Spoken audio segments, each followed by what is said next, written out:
દરેકના ઘરમાં ક્યારેક તો એવું બનતું જ હોય છે કે ફ્રીજમાં કોઈ જ શાક નથી હોતું કે પછી લેવા જવાનો સમય નથી મળતો, કારણ જે હોય તે. પણ જ્યારે એવું થાય ત્યારે તમે પૂરી, રોટલી, ભાખરી સાથે ઝટપટ આ રસાવાળું બટાકાનું શાક બનાવી ખાઈ શકો છો. એકદમ નવા મસાલા સાથે લગ્ન પ્રસંગમાં બને એવું જ ટેસ્ટી બટાકાનું શાક આજે આપણે બનાવીશું, જે એકવાર તમે આ રીતે બનાવી ખાઈ લીધું તો ગેરંટી છે બીજી બધી જ રીત તમે ભૂલી જશો. તો ચાલો બનાવવાનું શરૂ કરીએ. તો એના માટે એક ખાંડીની અંદર આપણે 1 ચમચી જેટલા સૂકા આખા ધાણા, 1 ચમચી જેટલું જીરું, અડધી ચમચી જેટલી વરિયાળી અને 4 થી 5 કાળા મરી લઈ બધું જ અધકચરું આપણે એને ખાંડી લેવાનું છે. અહીંયા તમે જોઈ શકો છો બધું જ મેં અધકચરું વાટી લીધું છે.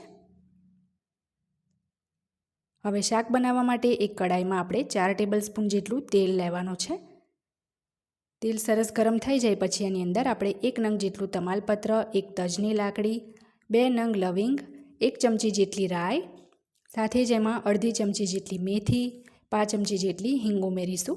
હવે એમાં તાજા વાટેલા આદુ લસણ મરચાં ઉમેરવાના છે. ત્યારબાદ જે મસાલો ખાંડ્યો હતો એ પણ ઉમેરી દઈશું.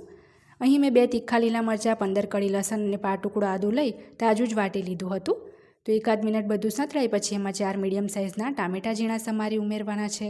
સ્વાદ પ્રમાણે ટામેટાના ભાગનું મીઠું ઉમેરીશું અને ઢાંકીને ટામેટાને 5 થી 6 મિનિટ આપણે ચડવા દેવાના છે.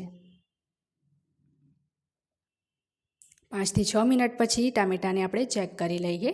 તો અહીં તમે જોઈ શકો છો ટામેટાં સરસ સોફ્ટ થઈ ગયા છે, એમાંથી તેલ પણ છૂટું પડી ગયું છે. તો હવે એમાં 1 મોટી ચમચી ધાણા જીરું, અડધી ચમચી હળદર અને 1 મોટી ચમચી આપણે કાશ્મીરી લાલ મરચું પાવડર ઉમેરવાનો છે અને 2 મિનિટ ધીમા તાપે મસાલાને ઢાંકીને આપણે ચડવા દઈશું. મસાલા ચડે ત્યાં સુધીમાં આપણે જે બાફેલા બટાકા છે એને છોલી લઈશું. અહીં મેં 400 ગ્રામ જેટલા બટાકાને વચ્ચેથી 2 ભાગ કરીને બાફી લીધા હતા. તો ફટાફટ આપણે એને છોલી લઈશું અને આ બટાકાને આપણે હાથથી જ રફલી ટુકડા કરવાના છે, કાપવાના નથી. તો બીજી બાજુ 2 મિનિટ આપણે મસાલાને પણ ચડવા દીધા હતા. તો તમે જુઓ શાકમાંથી સરસ તેલ છૂટું પડી ગયું છે. તો હવે આપણે એની અંદર પાણી ઉમેરવાનું છે. તો અહીં હું 2.5 થી 3 કપ જેટલું એમાં પાણી ઉમેરું છું. પાણી જે છે એની ક્વોન્ટિટી તમારે શાકનો રસો કેટલો ઘટ્ટ અને કેટલો પાતળો જોઈએ છે એના ઉપર ડિપેન્ડ કરે છે. તો અત્યારે મેં આમાં 3 કપ જેટલું પાણી ઉમેર્યું છે. હવે આપણે આ પાણીને સરસ ઉકળવા દેવાનું છે. તો ગેસની જે ફ્લેમ છે આપણે ફાસ્ટ કરી દઈશું, જેથી પાણી આપણું જલ્દી ઉકળવા લાગે. તો 2 જ મિનિટમાં તમે જુઓ પાણી સરસ ઉકળવાનું શરૂ થઈ ગયું છે. તો જે બટાકા આપણે બાફ્યા હતા એ આપણે આ રીતના હાથથી રફલી જ મેશ કરીને એમાં ઉમેરી દઈશું. ચપ્પુથી એના ટુકડા નથી કરવાના. આ રીતે જો તમે ઉમેરશો તો અમુક બટાકા મેશ થઈ જશે અને અમુક મોટા ટુકડા રહી જશે.